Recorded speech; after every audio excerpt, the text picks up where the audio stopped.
오늘은 무의 효능 10가지에 대해 알아보겠습니다. 무는 한국에서 가장 많이 사용하는 4대 채소 중 하나입니다.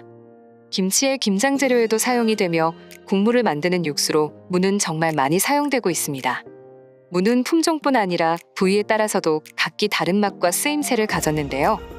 무의 종류는 한국, 중국, 일본 3가지 계통이 있는데 국산무는 만년필 펜총 모양으로 생겼으며 중국무는 짧고 뭉툭하게 생겼습니다. 반대로 일본무는 길고 호리호리하게 생겼습니다. 무는 익히지 않으면 아삭하고 오독오독 거리는 식감이지만 익히면 부드러워집니다. 특유의 단맛도 있으며 특히 국물 요리에서 육수를 낼 때 국물 맛을 깔끔하게 하고 시원한 맛을 내주죠. 김장 재료에서의 무는 우러나오는 단맛을 내주기도 합니다. 이제 무의 효능 10가지에 대해 알아보겠습니다. 첫 번째, 콜레스테롤 흡수, 혈당 상승 억제. 무에는 식이섬유가 함유되어 있습니다. 제육의 영양소라고 불리는 식이섬유는 장 기능을 활성화하고 콜레스테롤의 흡수와 급격한 혈당 상승을 억제하는 효능이 있습니다. 두 번째, 안티에이징. 무에 포함된 비타민 C는 대표적인 항산화 비타민입니다. 노화 방지와 스트레스 완화, 피부 면역력 향상을 통한 피부염 예방 등의 효과가 있습니다. 하지만 수용성 비타민인 비타민 C는 체내의 필요량 이상으로 저장되지 않으며 너무 많은 양을 먹으면 오히려 독이 됩니다. 적정량의 양을 섭취하시길 권장합니다. 세 번째, 소화 촉진 장 기능 활성화. 무에는 디아스타아제와 아밀라아제 등의 성분이 풍부하게 들어있습니다. 이러한 성분은 소화 효소로 음식물의 소화를 돕고 장 기능을 활성화하는 효능이 있습니다. 특히 육류 섭취 시 무를 곁들여 먹으면 소화를 원활히 하는데 도움을 줍니다. 하지만 익혀 먹을 시에는 이러한 성분들이 파괴되므로 소화 촉진을 위해서는 익히지 않은 무를 섭취하는 것이 좋습니다. 네 번째, 항암 작용. 무를 꾸준히 먹게 되면 각종 암 발생 물질을 억제하는 데 도움을 줍니다. 무의 글루코시놀레이트라는 성분이 발암 물질을 억제함과 동시에 종양의 성장 및 전이를 억제하는 효능이 있다는 연구 결과 발표가 있습니다. 다섯 번째, 기관지 건강. 무청을 먹이면 기관지에 좋다라는 민간요법은 자주 쓰입니다. 실제로 무에 들어있는 시니그린 성분이 기관지 내 점막을 보호하는 데 도움을 주며 기관지 건강에 뛰어난 효능이 있습니다. 기관지가 약해 감기가 자주 걸리신다면 무로 보호해 주시면 좋습니다. 여섯 번째, 골다공증 예방. 무에는 칼슘이 다량 함유되어 있습니다. 칼슘은 뼈를 튼튼하게 하는 무기질 성분인데요. 무에 함유된 풍부한 칼슘은 골밀도를 강화시켜주는 작용을 해주기에 골다공증 예방에 도움을 줍니다. 일곱 번째, 독소 배출. 무는 담배를 많이 피는 현대인에게 니코틴과 우리 몸에 쌓여있는 중금속 및 독소를 배출해주는 효과가 뛰어납니다. 무의 매운맛을 내는 성분인 이소티오시아네이트는 혈전이 생기는 것을 방지하고 해독 작용 및 암을 예방하는 효능이 있습니다.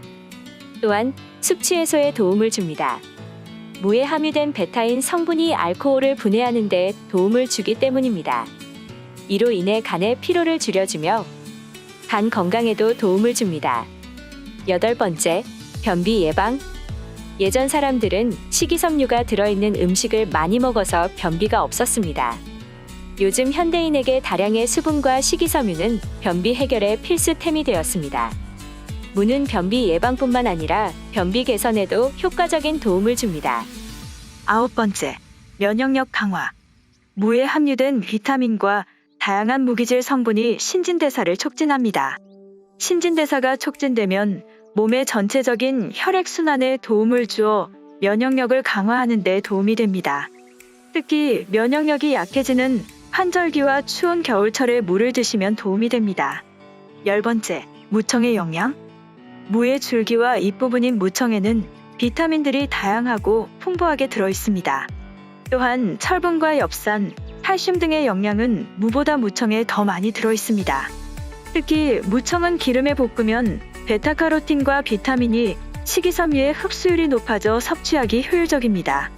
어느 하나 버릴 것이 없는 무에 대해 알아봤습니다. 삼국지 야사에서도 무에 대한 전설이 있습니다.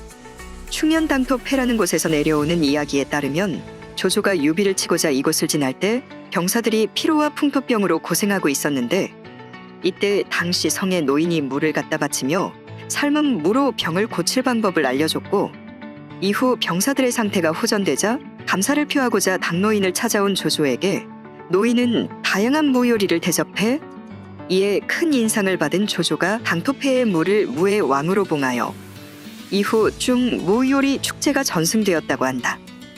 근데 충현은 충칭 지방, 즉 삼국시대에는 촉한의 장강 입구였던 형주와 익주의 경계 부근으로 조조는 이쪽을 통해 촉을 치기는커녕 평생 이 근처에 얼씬도 한 적이 없다. 라는 이야기도 있습니다. 또한 무는 조선시대 영조대의 지리학자 정상기의 문헌, 농포 문답에도 나오는데 전쟁에 나설 경우 기르기 쉽고 빨리 자라니 겨울이 아니라면 무 씨앗을 챙겨가는 게 좋다고 나온다. 무는 거름이나 세세한 보살핌 없이 정말 물만 줘도 금세 먹을 만큼 크게 자라고 비교적 추운 계절에도 생각보다 잘 자란다. 군대가 한 달 이상 주둔을 한다면 금량에 도움이 되는 작물이다. 현대에도 재배 자체는 매우 쉬운데 오히려 그걸 캐서 운반하는 인건비가 더 들어가는 작물일 정도다. 제갈공명도 같은 이유로 군장 품목에 순무씨를 넣었는데 그 이유 중엔 다 자라지 않아서 진지를 옮겨야 할 때 그냥 버리고 도망가도 아깝지가 않다란 이유도 분명히 있었다. 라는 이야기도 있습니다. 지금까지 무의 효능 10가지에 대해 알아봤습니다. 우리의 식탁에서 자주 보이는 무가 이제는 다양하게 보이지 않을까 생각합니다. 끝까지 시청해주셔서 감사합니다. 구독과 좋아요는 저에게 큰 힘이 됩니다. 오늘도 즐겁고 행복한 일들만 가득하시길 바랍니다.